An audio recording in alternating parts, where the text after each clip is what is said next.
Hi everybody. This week's discussion, number one, asks you to draw a middle ground between someone who believes that people should be able to pray in school and then someone who believes that they shouldn't be able to pray in school, and then anticipate critiques of of that position that you draw between those two. I would like to speak more about these issues such as prayer in school and things that often come up and often people respond to very strongly. And what I'd like to do here is ask you to think about, why do people get so upset about these sorts of issues? Why are these issues considered important issues?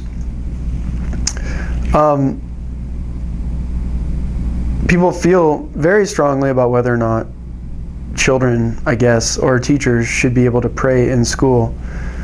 At the same time, I think it's important to remember, often when students respond to discussions like these, they come at it from a specific perspective, and that's usually a very Western United States perspective. But in order to be consistent, if one were to say, yeah, people should be able to pray in school, then in our society, now that we're breaking out of certain barriers, that would include praying like Muslim prayer. Most students focus on Christian prayer, but that would also include Jewish prayer. It would also include prayer to Satan. So if we're going to say that students should be able to pray, we can't merely just say, oh, well, yeah, students are able to pray, but only to the Christian God.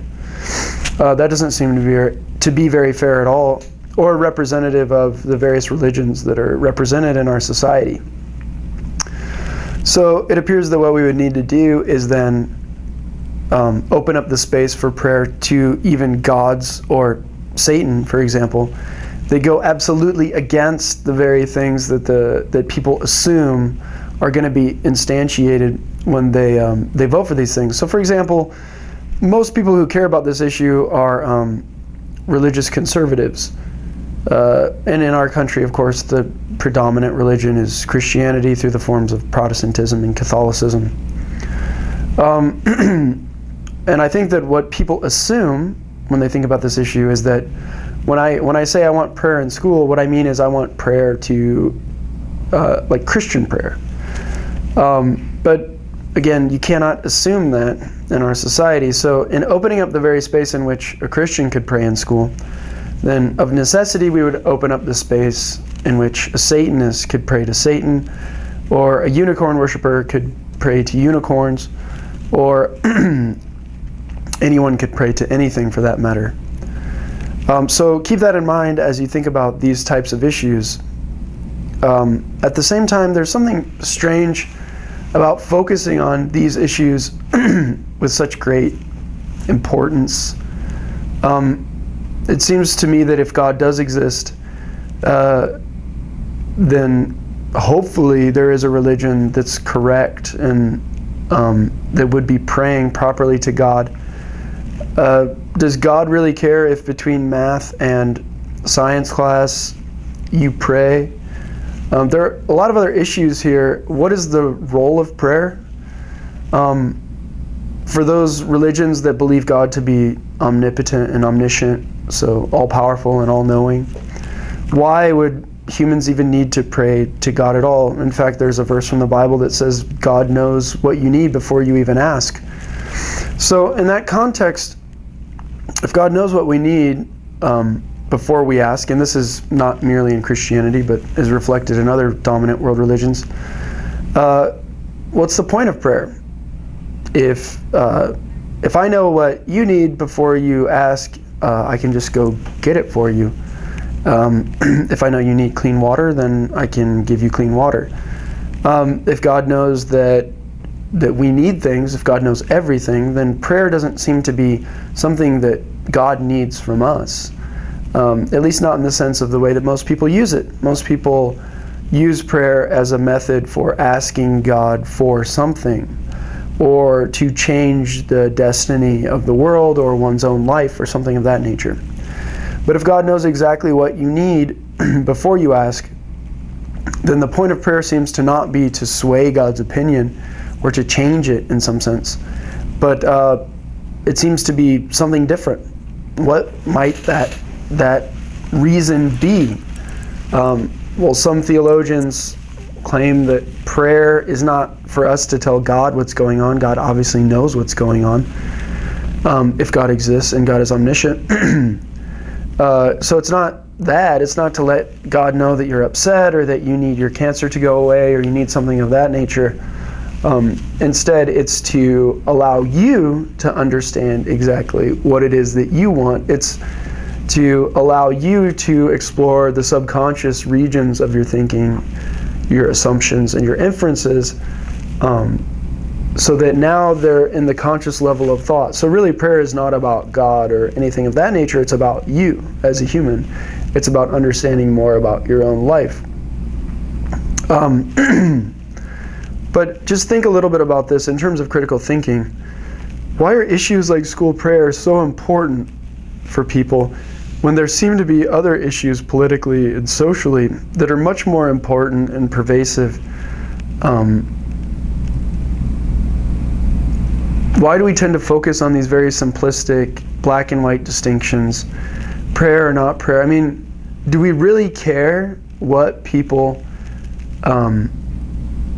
are allowed to do in the realm of prayer? It just seems that it's leaving out other options.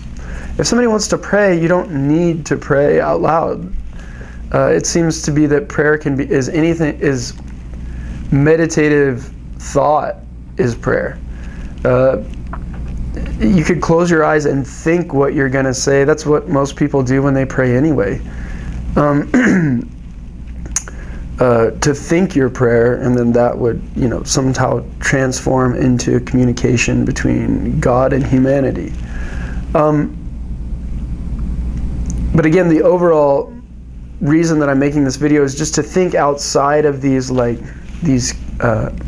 social issues and to think about what's actually important, to think about ways that you can still do what you want to do while not placing limitations or restrictions on other people, and to not allow issues like these to control the way that you approach reality and that you think about your own life and others. There's so many more productive and fruitful things that we can be doing with our time than debating issues like these. It seems to me that that mere suffering of humanity is a lot more important issue than whether or not a child is allowed to pray to God or not pray to God in a school.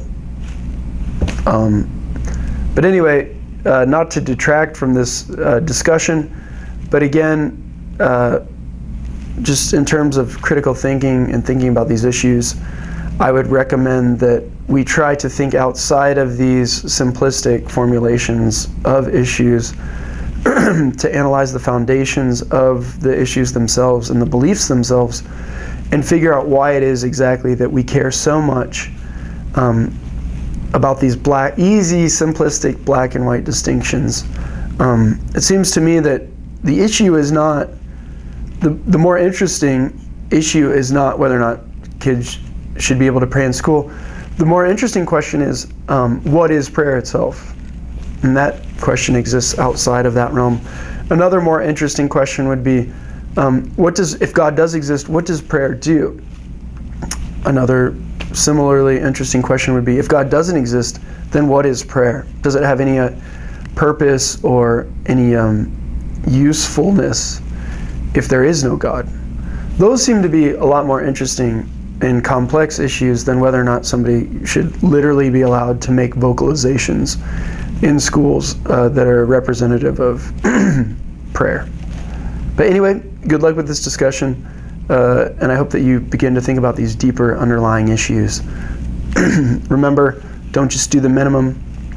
Don't just respond to 2 students.